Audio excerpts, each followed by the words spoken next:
É com o senhor, pode se apresentar. Bom, eu sou Abram Topchevski, eu sou neuropediatra lá do Hospital Albert Einstein. A gente tem estudado com uma certa frequência e há muito tempo essa questão do transtorno do espectro autista. E hoje nós estamos aí para um bate-papo com as mães que estão aí presentes, para a gente trocar algumas ideias, responder realmente às questões que está suscitando, vamos dizer, dúvidas a ela. Eu não vou fazer nenhuma explanação, nada de especial. Eu vou estar, assim, só à disposição para responder as perguntas que cada um tenha e para esclarecer algumas dúvidas que eventualmente tenham por aí.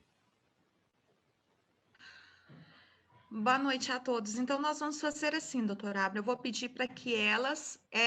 Então, vocês vão poder fazer todas as. Vocês vão poder perguntar para o doutor Abram a respeito das dúvidas que vocês têm relacionadas ao autismo, às comorbidades, né? Então, a gente vai fazer o seguinte: por uma questão de ordem, cada um põe a sua mãozinha. Maria Júlia vai fazendo a listinha ali e a gente vai chamando. Então, quem quiser fazer a primeira pergunta, já coloca a mãozinha aí que a gente já chama para perguntar, né? Então, vocês sabem colocar a mãozinha? Coloquem a mãozinha. Quem quer começar a fazer suas perguntas?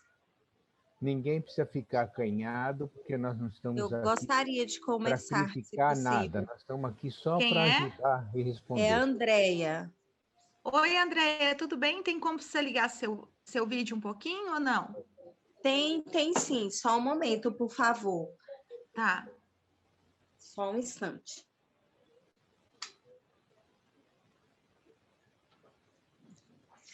Desculpa, pessoal, que eu estou só ajeitando as crianças aqui. Um momento.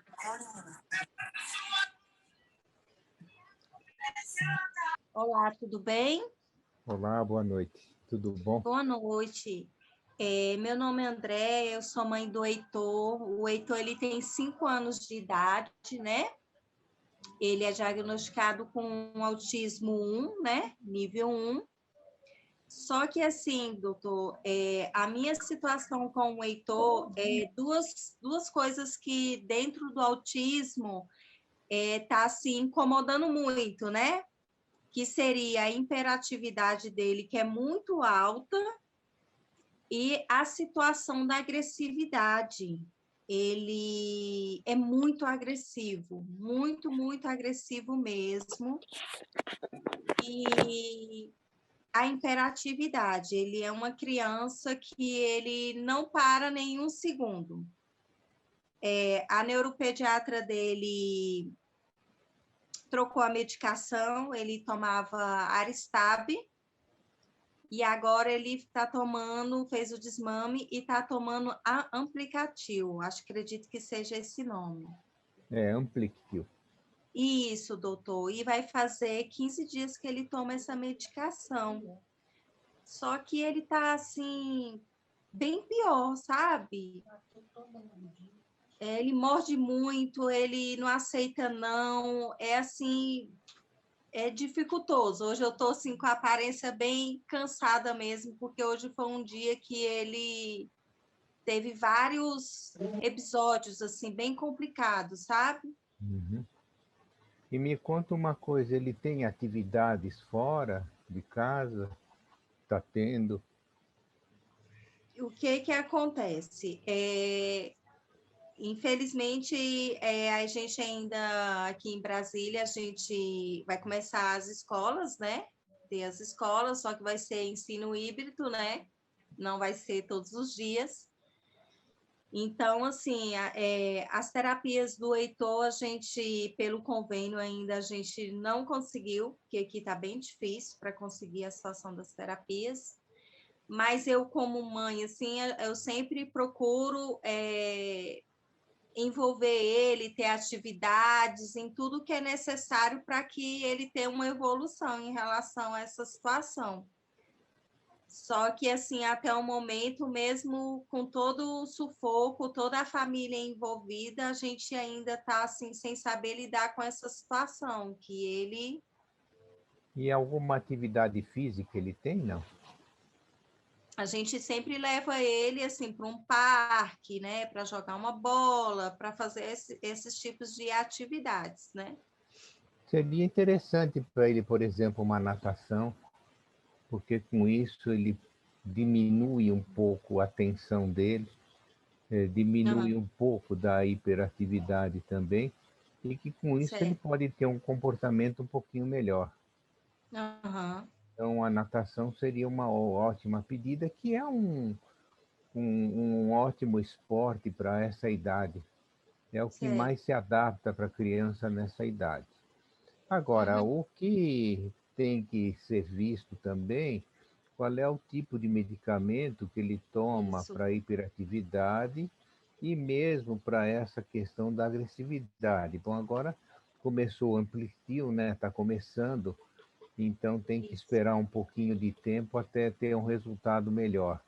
Uhum. Agora, tem que ver da hiperatividade, porque se você não tratar da hiperatividade, vai ser muito difícil dele participar em qualquer que seja a intervenção, em qualquer que seja a terapia que venha a fazer, né? Isso. É E uma mesmo coisa na assim. escola, né? Então, o senhor assim, me compreendeu de uma forma assim, única, porque eu sempre falo isso nas consultas, né, com a neuropediatra, em relação a essa situação que incomoda muito, que é a hiperatividade e essa situação da agressividade, que ele tem essa negação da aceitação do não, da não compreensão. Então, assim, eu pensei, ele vai tomar agora outra medicação, ele vai ficar mais calmo, até mesmo para que eu possa estar trabalhando com ele, né? Mas, infelizmente, ele, mesmo com a medicação, ele não ficou calmo. Assim, eu não estou conseguindo trabalhar com ele, porque Ah, ele não acalmou, essa imperatividade dele é muito alta. Ele não para talvez um segundo, ele não consegue ficar parado, ele não consegue focar em nada.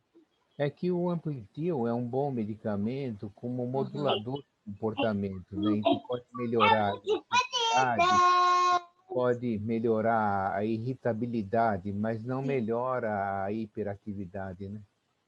Ah, entendi, doutor. Era o que eu queria saber mesmo. E assim, o que que o senhor me diz em relação esse medicamento e o medicamento que ele tomava antes, que era o Aristab? Dentro Olha, dessas duas comorbidades que ele tem, que no caso é a hiperatividade e a agressividade. O que que o senhor me diz sobre exato, esses dois? mas o Aristab também ele não se presta muito para hiperatividade. É É, também um né? modulador de comportamento para agressividade, para Sim. irritabilidade. Eles se Uhum. equivalem. A única coisa, sabe, é eventualmente a dosagem deles que vai Aham. melhorar esse problema comportamental, que é Uhum. a agressividade. Agora, não vai melhorar a questão da hiperatividade. Então, a Aham, entendi. hiperatividade teria que usar talvez um psicoestimulante, alguma coisa nesse sentido. Certo, doutor, entendi. Aí eu tenho que falar com a neuro dele, né? Exato, é conversar com ela, Uhum. explicar para ela que a situação está assim, para ela se sensibilizar, né, com o Isso. quadro para poder te ajudar e aliviar um pouco, né? Porque hoje eu estou assim, bem. Hoje foi bem difícil. Agradeço, doutor. Muito obrigada. Foi Uhum. As enriquecedor suas isso. ordens. E toda sorte aí para você. Andréia, continua aí com a gente, tá? Sim, E deixa eu te falar, claro. você não está sozinha, não. Grande parte dessas mães aqui estão do mesmo jeito, viu, doutora Abra? Esse negócio é estranho. Então, você não está sozinha, não, Via, porque aqui, Como, olha, amiga, eu vou te falar que aqui em casa também o negócio está feio. Deixa eu falar aqui com é a Fernanda agora. Fernanda, abre seu vídeo aí, Fernanda. Estão me ouvindo? Estamos te ouvindo. Boa noite a todos. Eu sou a Fernanda, mãe do Fernando, de 9 anos. O autismo dele está se configurando para um autismo moderado, severo. E essa mãe que acabou de falar, o meu menino começou com Ampliquitil também, né? Recentemente. Eu já testei vários remédios, vários medicamentos com ele. E, assim, ele tem uma reação contrária a esses medicamentos. Uma hiperatividade muito intensa, uma estereotipia exacerbada. Ele faz aba, 8 horas de aba, fono, já fez natação, ecoterapia, e uma necessidade de caminhar. Eu me mudei para uma casa que tem um quintal muito grande. Se deixar, ele caminha naquele quintal o dia todo. Já tentei a Ritalina. Ele ficou focado na estereotipia às 4 horas que o remédio fez efeito. Perdi meu filho 4 horas batendo na parede com o objeto de transição. Então, assim, é um comportamento resistente à aprendizagem, que a gente luta todo dia, e, assim, é uma coisa custosa para ter um mínimo de retorno, né? Uhum. Hoje foi, assim, um dia que depois de um episódio de insônia, ele sempre dormiu bem, mas ultimamente ele não está dormindo. Eu acho que todo mundo aqui já passou por momentos assim, ou está passando. E foi testado o Ampliquitil por conta dele ter ficado mais... Nós testamos para ir na dentista e deu certo, né? A pediatra era anestesiologista e testou o Ampliquitil com ele, deu certo, e eu tentei agora para ele voltar a dormir. E eu queria ver com o senhor essa questão da estereotipia, o que fazer para, assim, tem alguma coisa... eu fico meio receosa com a terapia, com a intervenção. Eu queria que fosse uma intervenção mais assertiva. Então, a gente fica sem saber se está indo no caminho certo, sabe?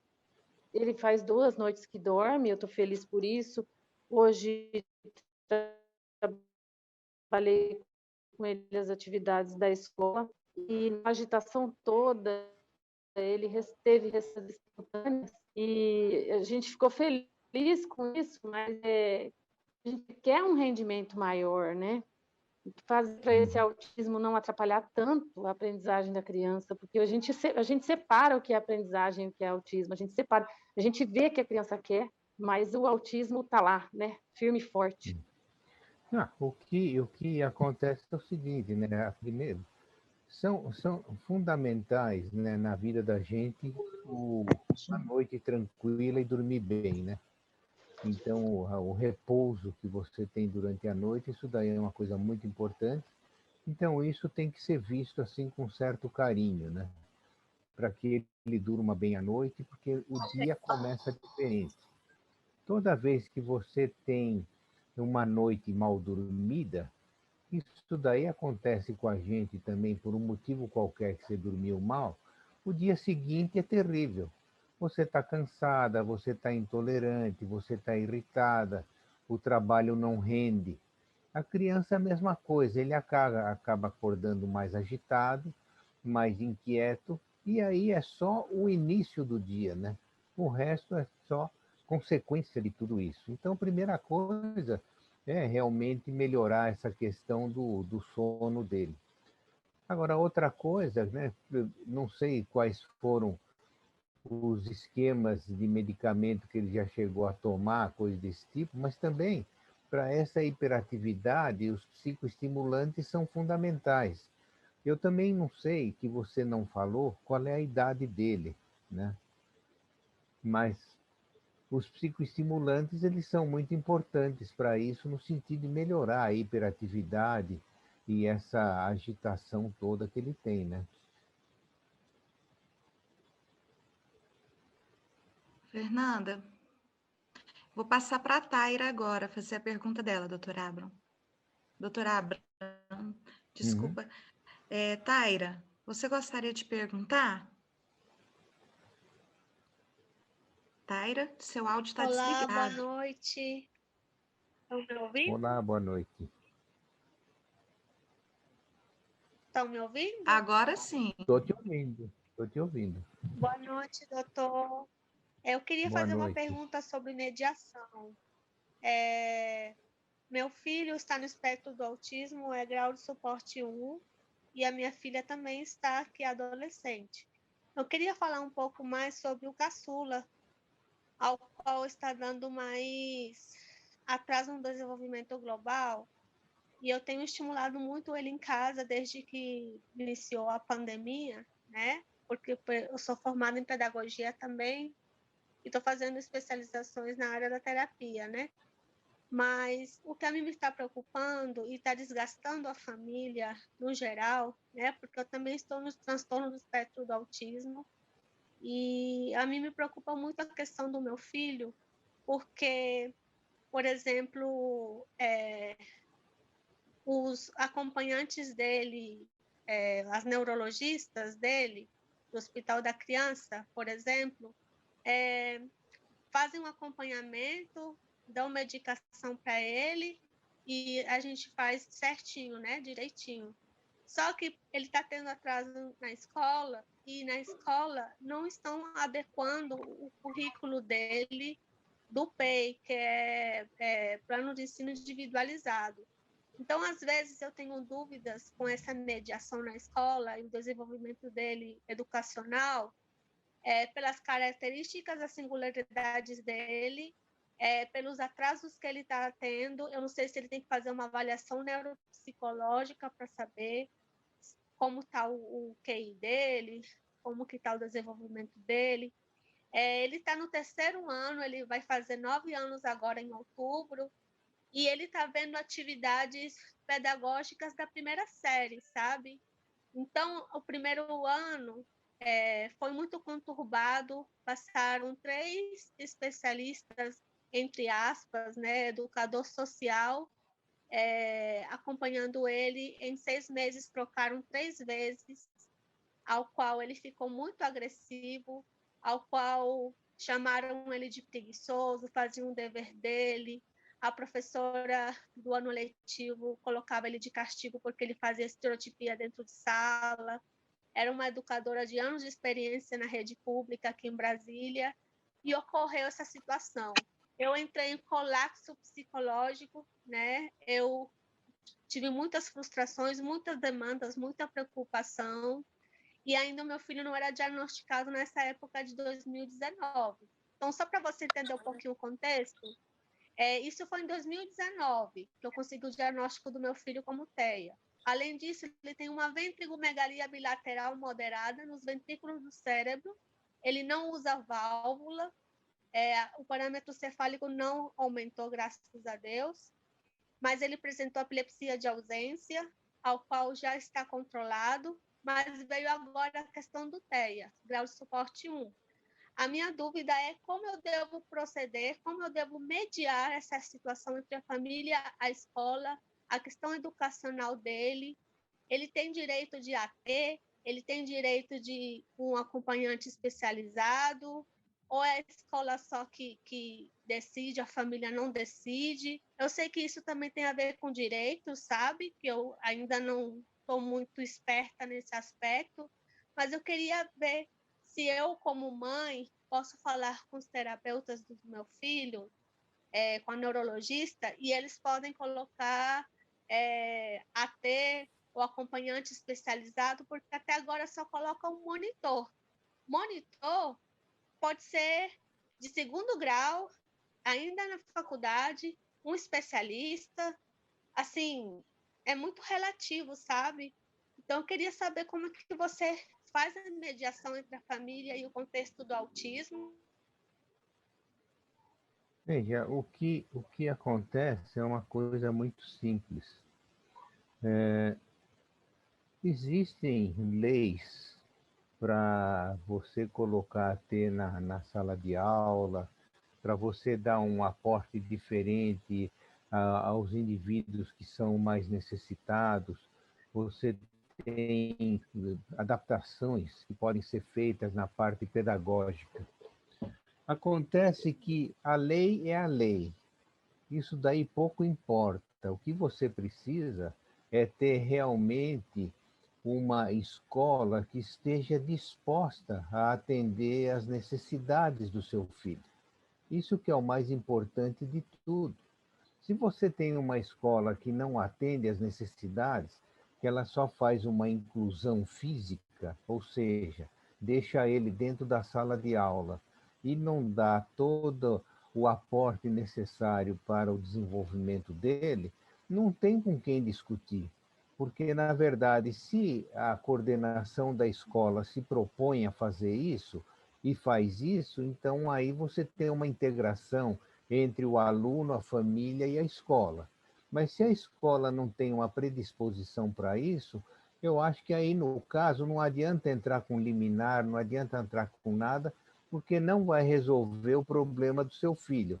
Aí, no caso, seria, na minha concepção, trocar de escola e ver uma outra escola que possa dar realmente toda a atenção necessária para ele e todo o aporte pedagógico, psicopedagógico que ele necessita na sala de aula. Eu acho que é Desculpa, isso. caiu a minha conexão. É a Taira, caiu a minha conexão, voltou só agora. É isso mesmo que eu falei, doutor. Não, então, o que eu estava dizendo é o seguinte, eu vou repetir novamente. O que acontece é o seguinte, a escola tem que estar disposta a atender o seu filho dentro das necessidades dele. Ou seja para a parte pedagógica, seja adaptação pedagógica, seja com uma AT na sala de aula, e que vocês tenham, vamos dizer assim, uma relação muito próxima, escola e família. Agora, se você tem uma escola que eles não têm uma predisposição para isso, eles só fazem uma inclusão física. Põe o seu filho dentro da sala de aula, fica lá, não progride em nada, não tem uma atenção especializada, e que com isso você acaba não tendo ele acaba não tendo nenhuma vantagem na parte do aprendizado. Então, se isso acontece na escola, é uma escola que não está predisposta a dar esse tipo de orientação, a esse tipo de ajuda, o mais lógico é você trocar de escola, porque a lei ela existe, mas não adianta você ir com a lei, com liminar e etc., dentro de um lugar onde não vão se propor a dar o que precisa.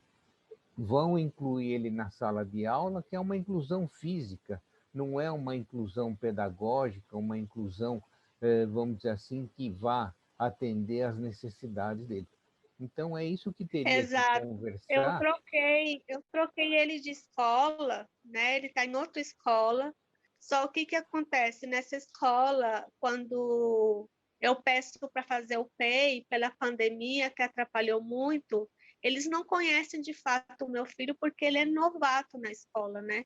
Então, assim, o que ele conhece do Vinícius, do meu filho, é que ele tem um atraso no desenvolvimento, que ainda não sabe ler, só está lendo agora, esse ano. Então, assim, eu tenho batalhado muito, tentando alfabetizar ele sozinho aqui em casa, com suas singularidades, porque a escola, de uma outra maneira, só dá atividades da primeira série quando ele está no terceiro ano. Uhum. Eu teria que ter uma adaptação, né, para ele, né? Teria que talvez conversar com a coordenação da escola para ver o esquema de adaptação, porque na verdade a gente sabe o que precisa. Agora, você tem que ter gente do outro lado que vai atender às suas necessidades, porque esse que é a grande questão de não atenderem às necessidades da criança, e por isso que os progressos eles são muito limitados, né? Não adianta, na minha concepção, não adianta brigar com ninguém, sabe? Tem que ser um acordo, vamos dizer assim, boa vontade de todas as partes de atender as necessidades, certo? Porque você vai por vias jurídicas, tudo bem, você vai conseguir que ele fique lá. Agora, mas isso daí não é o suficiente. O que ele precisa não é ficar lá. Ele precisa ser atendido no que ele precisa lá. Essa que é a questão. Doutora Abram, tem mais Oi. uma pergunta aqui. Obrigada, Taira. Gostaria de saber, Maria Júlia me passou aqui no privado, mamãe perguntou o seguinte, ela gostaria de saber sobre os efeitos do extrapiramidal, diferença de síndrome de Tourette. Deixa eu ver quem foi a mãe. Se a mãe estiver aí e quiser perguntar. Não tem o nome da mãe aqui. Ela gostaria de saber sobre os efeitos da extrapiramidal e diferença de síndrome de Tourette. Essa é Não, a pergunta. extrapiramidal não tem nada a ver com Tourette. Tourette. Certo, não tem nada a ver. Síndrome extrapiramidal são movimentos involuntários que muitas vezes acontecem. Por exemplo, que você tem uma rigidez de musculatura, que você tem a coreia, você tem outras patologias que podem ser por conta do extrapiramidal. Agora, a síndrome de Tourette é uma outra coisa. A síndrome de Tourette é o indivíduo que ele tem tiques, além dos tiques, ele tem vários tiques sonoros e, às vezes, motores também, que não tem nada a ver com uma síndrome extrapiramidal, que é uma lesão que acontece no sistema nervoso. Aí o Tourette não entra nesse esquema, né? Embora ele possa ter movimentos involuntários, mas não por uma lesão específica em determinadas áreas do cérebro. Fernanda. Oi, Fernanda. Pode fazer sua pergunta. Fernanda Lobato. Tá com a mãozinha levantada? Fernanda? Oi, tudo bem? Olá. Acho que está um pouquinho baixo o meu áudio. Oi, doutor, tudo bem? Tudo bom, e você como está? Eu queria que o senhor falasse um pouquinho sobre quais as alternativas que a gente, por exemplo, eu moro em cidade pequena, e quais as alternativas que as mães podem usar para os filhos quando não há profissional adequado e nem profissional especializado para fazer a aplicação do ABA e as outras terapias. O ideal seria a mãe fazer um curso, né, de ABA, um curso do Denver, etc., para poder atender as necessidades dentro de casa. Como não tem profissionais, então você se tornar uma profissional para o seu filho, né? Então, hoje tem vários cursos que são dados de ABA e etc., e toda essa parte, vamos dizer assim, de intervenções. Então, o ideal seria isso, você fazer um curso, aprender a lidar com isso e aplicar em casa na medida do que você pode, por condições que o local não permite com profissionais da área, né? E aí você faria isso em casa e de tempos em tempos iria para algum centro maior para fazer uma supervisão de tudo isso, né?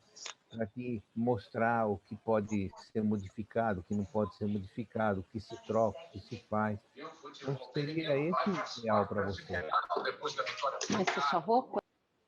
Aqui apesar dos especialistas terem o curso de ABA ou o curso de mais voltado para o Denver, eles não sabem aplicar. Por exemplo, eu estou fazendo o curso de ABA. Uhum. Então, eu sei que alguns segmentos que o especialista deveria ter com a criança, como se posicionar em frente da criança, deixar a criança liderar para você ganhar a confiança da criança, para depois você aplicar aquilo que você deseja, eu não consigo enxergar isso nos especialistas. Então, eu acabo perdendo muito tempo com especialistas que se dizem ser especialistas e acabam não tendo nenhum resultado na minha criança, nas minhas crianças, né? Que agora são 2. Inclusive, eu passo para o senhor, viu, doutor? Terça-feira eu tô aí. O que eu vejo é justamente isso, né? Quer dizer, a única solução que tem Quando você não tem gente especializada, gente adequada para isso, no caso que você está numa cidade pequena e que não dispõe desse tipo de profissional, e também você toda vez ter que viajar horas para chegar num lugar para poder ser atendida, isso daí é desgastante para você e para as crianças também, porque eles também Sim, ficam cansados, chegam lá, não fazem nada, né? Então, exatamente. então o E eu vejo, ideal, pois sim, não. O ideal é você realmente se especializar nisso, né? E depois com uma supervisão de alguém que seja de confiança e que tenha uma capacidade maior, mesmo que seja um pouquinho mais distante. Mas pelo menos você vai lá uma vez cada 15 dias, uma vez para cada 20 ajustar os dias. programas, né, as metas, os marcos. Exato, para ir Uhum. ajustando as coisas, né? Eu acho que esse que é o ideal para você, né? É, para mim e para muita gente, porque o que Ah, falta mesmo é especialista. não, isso Os daí, terapeutas, o que eu estou falando para você vale para todo mundo, né? Quem sim. tem condições de ter grandes especialistas, tudo bem, estão lá fazendo. Agora, quem não tem, realmente vai ter que fazer esse tipo de procedimento, que é o mais lógico, o mais claro, né? E não só entender como aplicar as terapias, né, mas entender o contexto, de tudo, quais são as causas de estereotipia, o que a gente pode fazer, como dar função para essas estereotipias, para melhorar a Exato. qualidade de vida da criança, né? É justamente isso. Isso daí que é o mais importante de tudo, né? Fernanda faz o Uhum. curso com a gente lá, ó, a pós-graduação começa dia 14/8, no Instituto Suassuna. O doutor Abram vai ser o primeiro professor, né, doutor Abram? Vamos Aí lá, que legal. estaremos lá. É, estaremos Manda, lá. coloca no chat para eu pegar as informações certinhas. Maria Júlia vai colocar aí. Tem a pergunta da Ana Cláudia aqui. Gostaria de saber, doutor Abram, quanto tempo demora para o Respiridona fazer efeito? Tem 11 dias que meu filho está tomando e não vejo melhora. Aliás, ele parece até mais agitado e sem sono. O que fazer? Ele tem 3 anos de idade. Talvez seja uma questão de dose, né? Porque com esse tempo ele já teria feito algum efeito benéfico se fosse isso o esperado. Mas aí é questão talvez de acerto de dose, né? Então teria que conversar com o médico que está orientando ele, no sentido de ver uma correção da dose para poder melhorar essa parte comportamental. Por outro lado, às vezes você usa esses medicamentos que são supostamente medicamentos que para melhorar a parte comportamental, então tem certas crianças que têm o efeito ao contrário. Às vezes agita mais, às vezes fica mais excitado, etc. Então tem que ver realmente o que está acontecendo para, se for o caso, ou mudar o medicamento, ou, se não, tentar corrigir a dose. Cida, agora a Cida Sampaio, ela quer fazer uma pergunta. Ela está com a mãozinha levantada. Pode fazer, Cida. Boa noite, doutor. Boa noite a todos. Boa noite, tudo bem? Desculpa não mostrar, tudo bem, desculpa não mostrar minha cara aqui, porque eu tô bem acabada, então. Não tem importância, sua voz é importante. Muito obrigado. Então, a minha dúvida seria o seguinte, doutor. O meu filho, até o ano passado, ele estava com melatonina. Ele tem 5 anos e 2 meses. Ele não fala de forma pragmática ainda, ele fala palavras soltas, não tem uma extensão do diálogo ainda. E o que acontece? Com o período da pandemia, ele houve, eu não sei dizer se é uma regressão em alguns ganhos que tínhamos, né? Mas o que eu estou observando é que ele aumentou muito as estereotipias motoras, e nesse aumento das estereotipias motoras, a concentração, a questão da fala que já estava evoluindo e a questão do focar também deu uma regredida.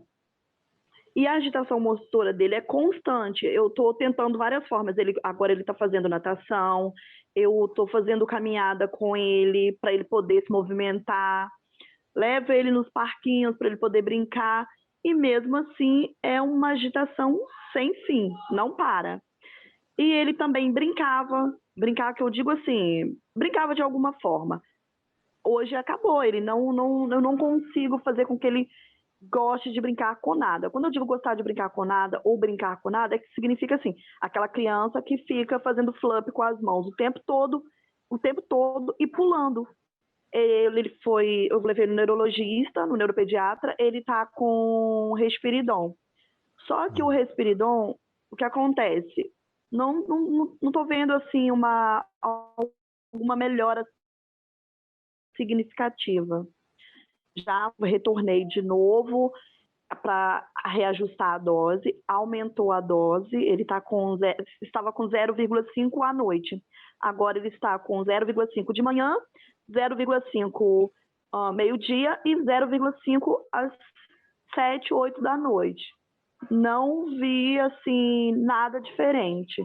A única coisa que eu sinto é como se realmente a impressão que eu tenho é que os ganhos que tivemos cada vez são menores, porque realmente a atenção, o foco, antes já chamávamos ele pelo nome, ele respondia, mesmo estando em outro ambiente dentro de casa, hoje em dia ele não responde mais. Então, assim, eu fico desesperada, porque eu não sei o que fazer. A terapia ABA que ele faz é um ABA mentiroso, porque no município que eu moro também não tem suporte, tem poucas pessoas que trabalham com essa ciência, e os poucos que trabalham não dão retorno né, no meu caso, vou dizer como mãe. Eu conversei com a terapeuta dele em relação às estereotipias que estão intensas, né? Está atrapalhando ele em vários aspectos. E o que ela me disse, você tem um filho autista, ele tem que apresentar comportamentos autistas, né? Comportamentos autísticos, no caso. Então, assim, só que uma criança que há um ano atrás eu conseguia sair em vários ambientes com ele, não tinha problema, questão sensorial nenhuma, e agora eu não consigo sair na rua direito, porque é uma crise, não quer saber de estar perto de outras pessoas. Não, ele brincava em todos os brinquedos no parquinho. Hoje em dia, ele só fica no balanço, não vai, não escorrega, não sobe sabe, nos brinquedos. Não, então, assim, perdeu-se todas as funções, e a linguagem que estávamos trabalhando para a expansão, ela está também regredindo. Né? Eu até conversei com o neuro se haveria casos de outros exames para fazer algum processo investigativo em relação ao autismo e outras comorbidades associadas. Ele falou que não era necessário, mas eu confesso que eu acho que, assim, eu não sei, como mãe, o quadro seria evoluir e não regredir, voltar ao que estávamos no passado, né? Ou até pior. Então, assim, é o que eu gostaria de saber em relação, já que houve esse reajuste de Risperidon, não está tendo o resultado que deveria. Na sua opinião, assim, o que eu deveria fazer? Acontece o seguinte, na pandemia, houve muitas alterações em relação às crianças com o transtorno do espectro autista. Alguns conseguiram ficar um pouco mais tranquilos dentro de casa, porque como eles são mais resistentes às mudanças, são resistentes às saídas e etc., e a pandemia manteve eles em casa numa situação assim de mais tranquilidade, e muitos acabaram ficando mais tranquilos, né? Beneficiando, vamos dizer assim, o ambiente nesse sentido. Por outro lado, outros tiveram diametralmente o oposto do que está acontecendo. Então, se tornaram mais agitados, mais inquietos. Por quê? Porque acabaram perdendo muito das atividades que eles tinham anteriormente, tanto as terapias quanto a escola, quanto à parte, vamos dizer assim, até física, né, de atividades físicas. Então, que isso daí acabou complicando um pouco. E como no caso do seu filho, provavelmente alguma coisa nesse sentido também, essa perda de atividades externas pode ter modificado muito o comportamento dele. Agora, o medicamento que ele está tomando, a risperidona, ele é um medicamento adequado para controle de comportamentos adversos. Agora, tem também a outra coisa, né? Nem todo mundo se adapta a esse tipo de medicamento. Você tem, para qualquer medicamento que você for citar, ele funciona em 80%, 70%, 80% dos casos. 10, de 20 a 30% ele não tem o efeito desejado. Então, por isso que a gente tem outras opções para a gente poder mexer com a medicação, né? Teria que conversar também, né, com o colega lá que está orientando, no sentido de ver alguma outra possibilidade. Por outro lado, se ele também tem um comportamento mais agitado, mais inquieto, isso daí também tem que ser tratado de uma outra maneira, porque do contrário, ele vai continuar na agitação, na inquietude, e isso daí acaba prejudicando todo o aprendizado dele, toda a questão, vamos dizer assim, que ele está necessitando, tanto das intervenções quanto da parte do aprendizado. Então tem que ver qual é o ponto de equilíbrio entre esses dois medicamentos, esses dois comportamentos, para que ele possa se beneficiar. Agora, essa regressão que você fala, isso aí aconteceu com muita gente por conta disso, por conta da pandemia. E, na verdade, não é só para as crianças que têm o transtorno autista, isso está acontecendo com várias outras crianças, tanto em condições habituais, na escola, no relacionamento, em todas essas questões. Então, infelizmente, é um problema que nós estamos vivenciando, e ele é de ordem universal, e que a gente tem que se acomodar um pouquinho agora e pelo menos a gente ter uma perspectiva um pouco mais adiante, né, de que vão voltar as atividades normais logo agora em agosto e que com isso vai facilitar, vamos dizer assim, a vida de todos, tanto das crianças quanto das famílias. Doutora Abram, a Adriana Allen quer perguntar. Adriana, pode perguntar. Boa noite para todos. Doutora, eu tenho duas perguntas.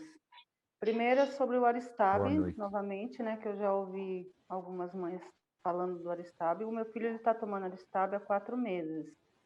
A princípio, quando eu fui até a neuropediatra dele, é por causa do comportamento agressivo, assim, de tacar as coisas no chão.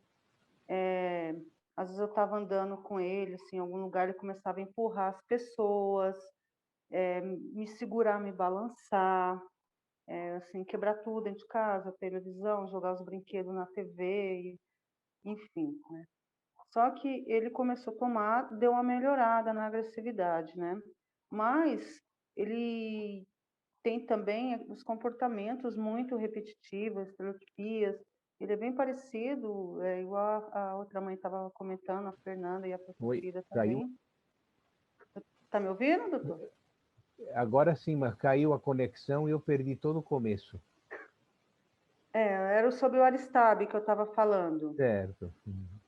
Que quando eu fui na neuropediatra, né, foi por causa do comportamento agressivo que ele estava, de quebrar tudo dentro de casa, de me balançar, de eu estava, às vezes, ia numa loja com ele empurrava as pessoas, tanto que hoje em dia eu não vou mais em lugar nenhum, né? E o sono também, ele nunca dormiu, enfim.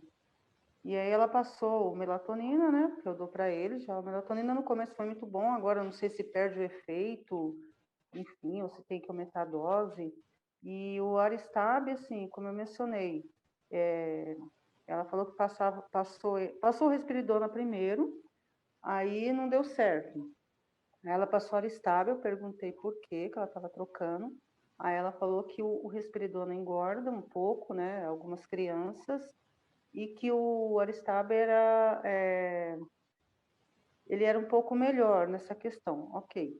Em relação à agressividade, ele deu uma melhorada, né? Ele me balançava, quebrava os carrinhos, que o foco dele é carrinho. De novo, o meu tá bom aqui. Tá me ouvindo? Alô? Oi? Doutor, tá me ouvindo? Sim. Doutora Abram, tá dando para ouvir? Doutora Abram, o senhor está me ouvindo?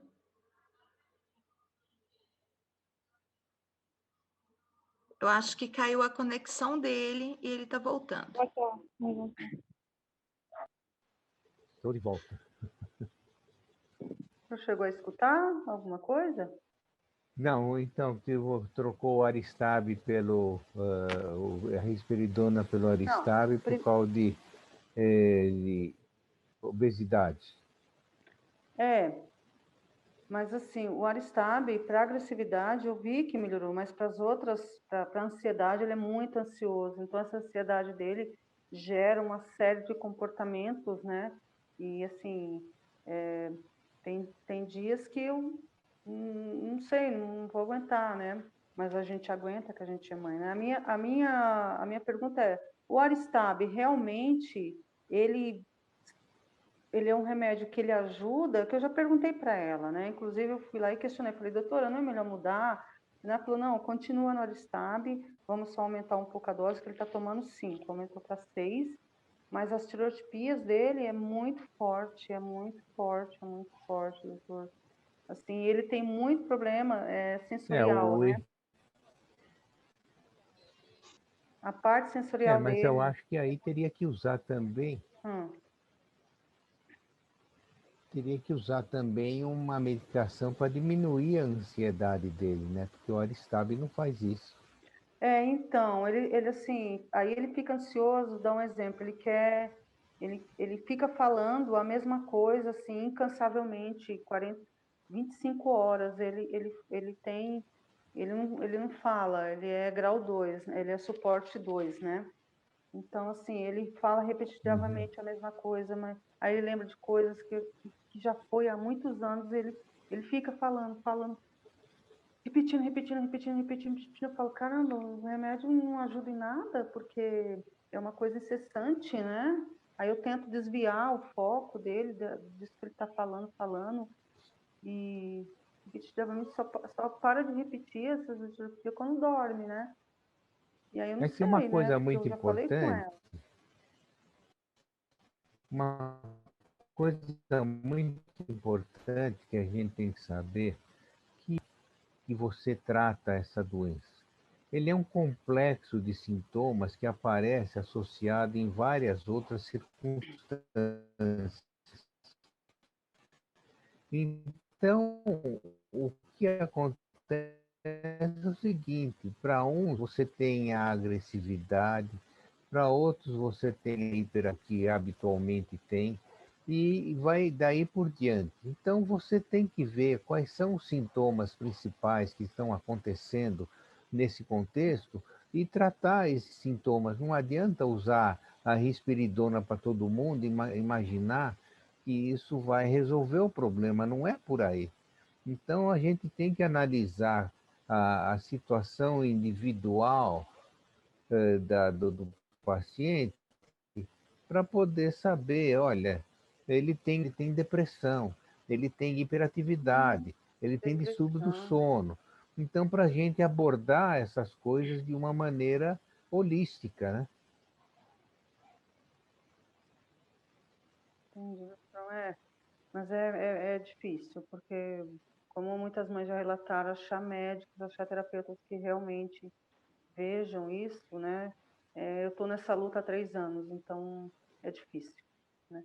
E a minha outra pergunta é sobre a questão do controle, né? Porque deve ter a ver também. Ele faz, às vezes ele evacua na roupa, fica segurando, né? Aí não vai no banheiro, tanto que eu tenho que colocar, às vezes tem que estar falando, vai no banheiro, vai fazer xixi, vai fazer cocô, vai fazer xixi, vai fazer cocô. E aí ele não vai, eu não entendo isso, né? Por algum motivo ele fica controlando isso, né, doutor? Eu também fico muito angustiada com isso, né? E aí eu não sei o que Qual é que é a isso, idade né? dele? Ele está Qual com que é a 6 idade dele? anos. 6 Sei. anos. Isso daí é uma coisa comum nessa idade, né? Esse tipo de comportamento. Mas aí ele tem intestino preso, coisa desse tipo? Não, doutor, ele já tem isso já faz tempo. Eu lembro que na escola, ele, não sei, quando ele fazia cocô na roupa, durante várias vezes, né? Fazia na roupa, tudo. Não. Ele acho que é querendo controlar alguma coisa, não sei o que é. Uhum. Para isso também você tem, às vezes, certos medicamentos que ajudam nessa parte de perder urina durante o dia e, eventualmente, até a evacuação na roupa, né? Agora, tem que ver primeiro, né, a conscientização dele em relação a isso, e aí você vai poder trabalhar em relação a isso, porque se ele não estiver conscientizando ainda qual é o dano ou qual é o prejuízo que ele tem com isso, então ele vai continuar fazendo. Aí é uma questão simplesmente de realmente ele ter uma consciência maior nesse sentido, né? Tá bom, obrigada, doutor. As ordens. Então, pessoal, eu vou fazer umas perguntas aqui do chat agora e depois a gente responde só mais algumas, mas porque eu imagino que o doutor Abraham está cansado. Doutor Abraham, o senhor vai dizendo aí, vai me orientando quando for para parar Vamos aqui. lá. Eu Tudo paro, bem, tá? já temos uns tempinho aí. O senhor me avisa aí porque eu paro aqui. Olha, meu filho, Isabela, meu filho nunca dormiu direito e tem uma seletividade alimentar muito rígida. Não come nada, não come frutas, não toma suco. O dia que come é só arroz, cuscuz, farofa. Só isso que ela escreveu. Uhum. E não é verbal. O que aí eles são muito, muito seletivos, né? Aí talvez uma fono que vá fazer um condicionamento alimentar mais adequado e que com isso acaba provando, acaba aceitando outro tipo de alimentação. Eles são realmente muito rígidos nessa seletividade e aí tem que fazer um trabalho paralelo, né? Com Tem fono.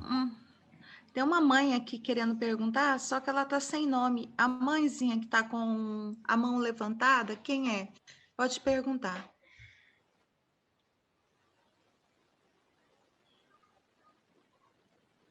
Pode. Boa noite.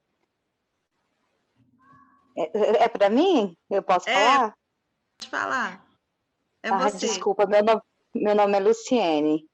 Boa noite, doutor. Boa noite a todos. Obrigado pela oportunidade. Olá, boa noite. Eu tenho uma filha de 7 anos que está dentro do diagnóstico do TEA, né? É uma criança muito boa para o diagnóstico, é uma criança verbal, alfabetizada. Eu que fiz a pergunta dos efeitos extrapyramidais, por quê? A minha filha, ela não tem o freio inibitório, né? O primeiro diagnóstico dela foi de TOD, porque realmente ela se opõe muito e acaba tendo muitas dificuldades de relacionamento na escola, né? E com isso, a gente iniciou a medicação arpejo, que é um aripiprazol, né? E foi muito bom, né? No início, eu tinha sempre que buscá-la na escola, melhorou a atenção, acho que devido a ela ter controlado mais seu freio inibitório, né? E foi muito bom. Passado o tempo, ela começou a ter tics, né? Ela começou a ter tics, começou na face, começou na boca, entortar a boca, principalmente quando estava em crise, ficava mais nervosa, e a recomendação foi retirar a medicação. Sobre a síndrome de Tourette, foi uma coisa minha de mãe, porque começou barulhos sonoros, né? Então, assim, é uma criança que está bem, tem 7 anos, é alfabetizada, tem dificuldade na escola por questões comportamentais mesmo, que ela entra em crise mesmo, e assim, tem uma dificuldade ainda pequena de relacionar fatos, né? Fala, mas assim, ainda não tem o ping-pong do diálogo, mas isso eu tenho certeza que ela vai conseguir. Hoje a minha preocupação mais é de não ser assertiva em questão da medicação. Tem alguma coisa que a gente pode inibir esses tiques que vêm da medicação ou não, ou é melhor retirar mesmo?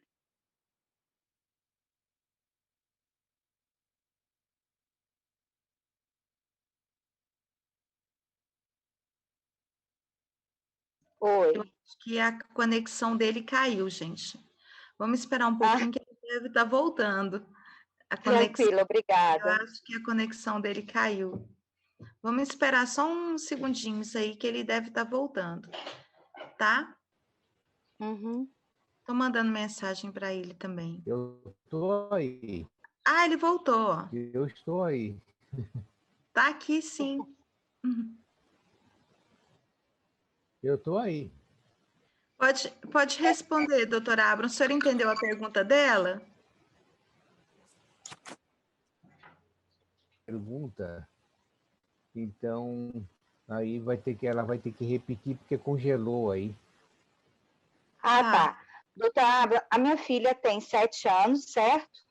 Certo. Ela estava tomando a medicação arpejo, que é um aripiprazol, né? Tomava 4 gotas. Certo. Ela tem 7 anos. A medicação foi indicada para quê? Para conter o freio inibitório. Porque hoje a nossa maior dificuldade com ela são as questões comportamentais, né? Ela fica muito nervosa, entra em crise, briga, então, assim, acaba dificultando a socialização, que já não é boa, né? É uma criança verbal, uma criança que já está alfabetizada, mas hoje nós temos essa dificuldade no freio inibitório dela. Com o início da medicação, estava bem indo na escola, né? Ela tinha um apoio do AT nas aulas de matemática, alguma coisa assim, não tinha um suporte muito grande. E sem a medicação não tem como. E com isso começou os efeitos extramirais após a medicação, que foi piscar, entortar a boca, né? Então, assim, eu queria... E foi orientada a tirar a medicação, ainda não voltei no médico. Então, assim, eu queria saber se é melhor retirar mesmo ou se existe alguma outra medicação para conter esses efeitos extrapyramidais. O que acontece é o seguinte, às vezes esses medicamentos para tem uma hipersensibilidade à droga, então muitas vezes acaba dando movimentos involuntários, né? Então, tipo Foi o que rigidez. aconteceu. Exato. Então aí tem que trocar por outro medicamento que não cause tanto efeito dessa maneira, né? Pois é, doutor, mas hoje, por exemplo, ela já tentou o Risperdal, né, não deu certo, aí o médico entrou com uma medicação uma época de segunda linha, também não deu certo. Parece que ela não combina com os neuropiléticos, sabe? Então, assim, a minha angústia hoje é dessa questão, quando a criança não dá certo com essas medicações neuropiléticas, qual que é a orientação médica? Você tem até a possibilidade do canabidiol, né? Que também ele funciona muito bem para essas alterações. Essa é uma possibilidade.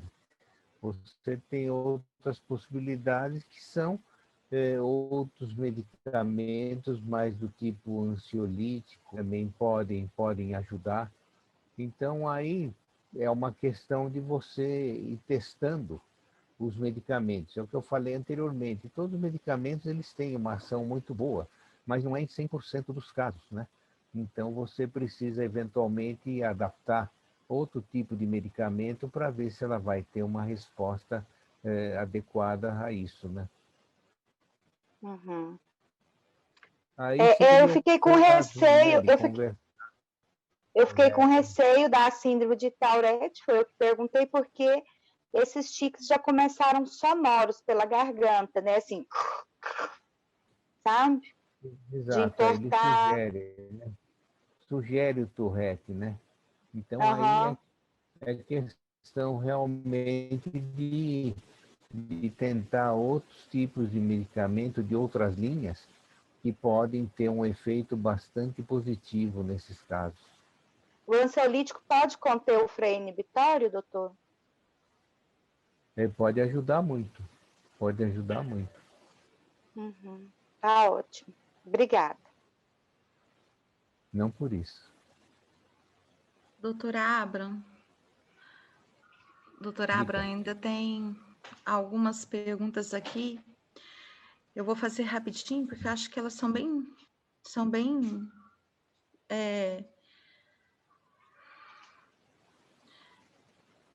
deixa eu só achar a pergunta aqui.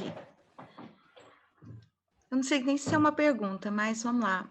Meu filho tem 5 anos, desde os 3 anos está em investigação. Sempre teve uma evolução boa na escola, faz uso do Risperidona, faz acompanhamento na pestalose. Na pandemia, há 1 ano ele teve uma regressão na hipersensibilidade auditiva. Cada dia está mais apurada a audição. Eu acho que é um comentário, né? Não sei o que ela quis dizer. Bom, alguém mais tem alguma pergunta para fazer para o doutor Abram? Eu li as do chat, acho que quase... Eu acho que, né, Maria Júlia, Dani? Não faltou nenhuma, né? Me ajuda aí. Acho que eu li todas que estavam lá. Alguém gostaria de fazer alguma pergunta? Para a gente terminar? Eu gostaria de saber aqui. Ela quer saber, doutora Abram. Acho que a Paula quer fazer. Aquela pergunta anterior, ela respondeu aqui no chat. Ela quer saber se a hipersensibilidade auditiva é normal no TEA. Alô? Sim, é bastante comum. Tanto que eles, com muita frequência, eles vão em lugar onde tem um pouquinho mais de ruído, tapa as orelhas, né?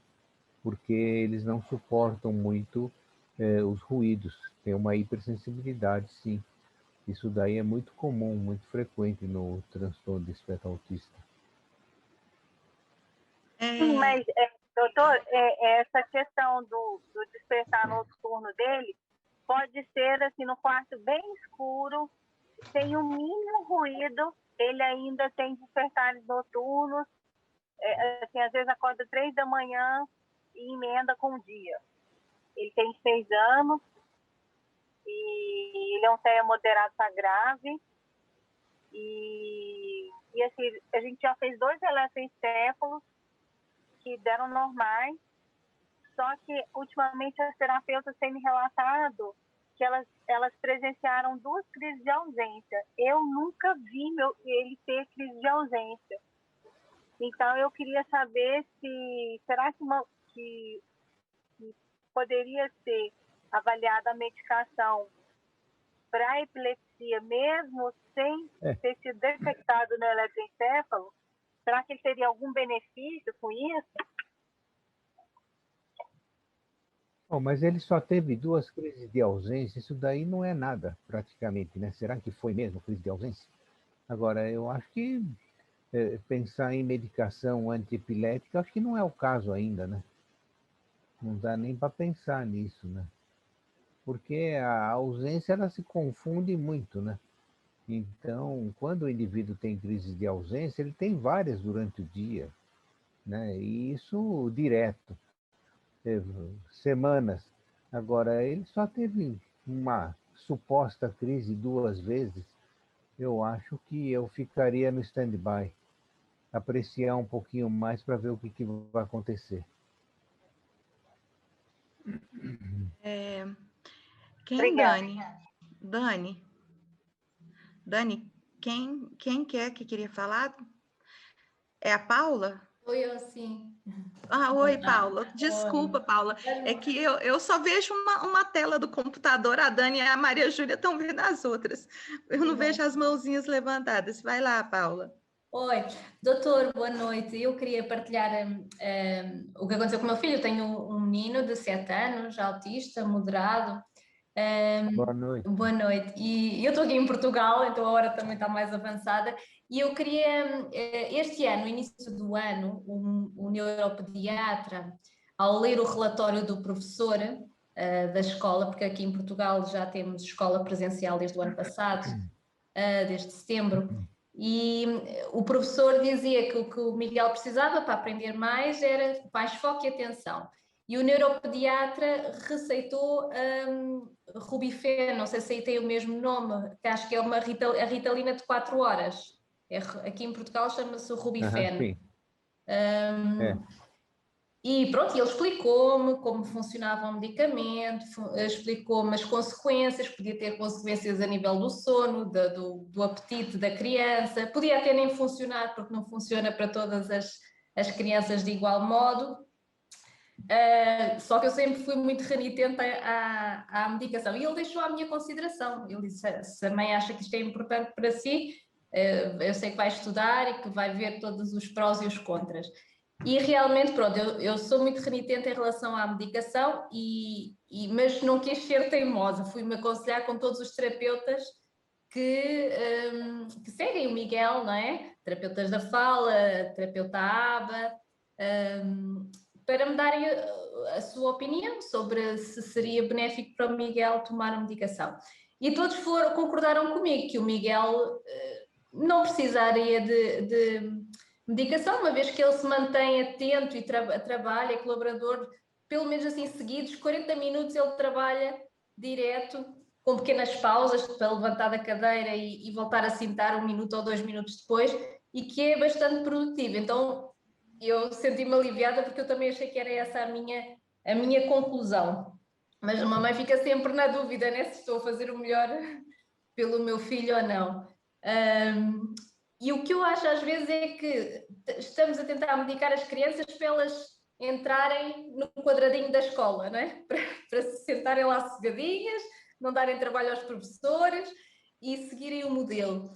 E eu vejo pelo meu filho e pelo que os terapeutas também disseram, que ele, quando o trabalho é adaptado para ele, quando o trabalho é motivador para ele trabalha e aprende bem, não é? O problema é que às vezes as escolas não correspondem e não fazem todo o esforço de adaptação, como uma mãe que estava aí a dizer, e eu não posso queixar da minha escola, a escola do meu Miguel até é bem acolhedora, o professor até bem humilde, ouve-me bastante e segue os meus conselhos, e a gente fala sempre e vamos adaptando as coisas para o Miguel, até funcionou relativamente bem.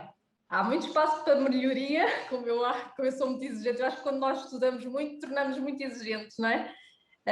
Mas eu gostaria de saber se, a nível da medicação, quais são os verdadeiros critérios que fazem os médicos dizer, olha, dê medicação, porque às vezes parece-me assim muito aleatório, ou parece muito chapa 33, em que todos tomam lá isto para ver se a criança...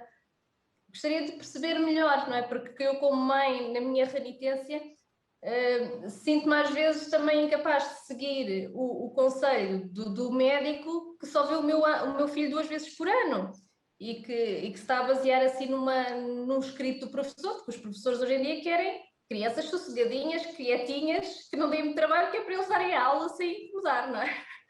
Gostaria de saber, perceber aí os critérios. Olha, acontece o seguinte, que até hoje não inventaram nenhum medicamento que seja refresco para a gente. Ele é sempre melhor do que a doença, mas tudo bem, todos eles têm os seus efeitos adversos que são controlados. O medicamento, ele tem uma precisão de indicação. Ele não é indicado à toa. Então, se você tem algum sintoma, se você tem algum desconforto, o medicamento ele é bem-vindo. Agora, se não tem nada que justifique, não tem razão nenhuma de usar medicamento algum. Você está me dizendo que ele tem uma boa atenção, que tem uma boa concentração e que ele trabalha de uma maneira adequada, provavelmente ele não está precisando usar Ritalina ou metilfenidato ou coisas desse tipo que ele estava usando, certo? Porque se o rendimento dele é semelhante com e sem, então não precisa com, né? Então eu vejo isso, quer dizer, tem uma precisão de indicação de medicamentos. Se você tem um sintoma, se você tem um desconforto, se você tem alguma coisa que justifique a medicação, eu acho que ela é bem-vinda. Agora, se você não tem nenhuma justificativa, receitar por receitar, não é uma atitude adequada, nem correta. Ok, obrigada, doutor. A mim fez-me confusão porque principalmente ia mexer em coisas básicas da saúde da criança, que é a alimentação e o sono, ele dorme bem, e ia dar-lhe uma coisa que colocaria o sono dele, por exemplo, em risco, não é? Que podia ter perturbações, e eu acho que é muito mais prejudicial uma criança não dormir do que ter as melhores notas na escola, não é? Certo. Doutora Abram, oi, obrigada, Paula. Doutora Abram, eu quero agradecer em nome de todas as mães, em nome do Terapia de Mães, a Dani está aí também, a Maria Júlia. Estou quietinha aqui, mas estou aqui, gente. Obrigada, assim, viu? Agradecer a disponibilidade do senhor, agradecer às mães. Ó, a gente está nessa hora, a gente está aqui com 50 mães, né? Todas muito ligadas, e já não é a primeira vez que o doutor Abram vem aqui, né? Doutor Abram já é a terceira, quarta vez que ele está conosco, para agradecer imensamente o carinho do senhor e a disponibilidade que o senhor tem com as mães, com as crianças, com os autistas, com todos nós aí. Muito obrigada, viu? Em nome de todas as mães aqui do grupo que estão agradecendo.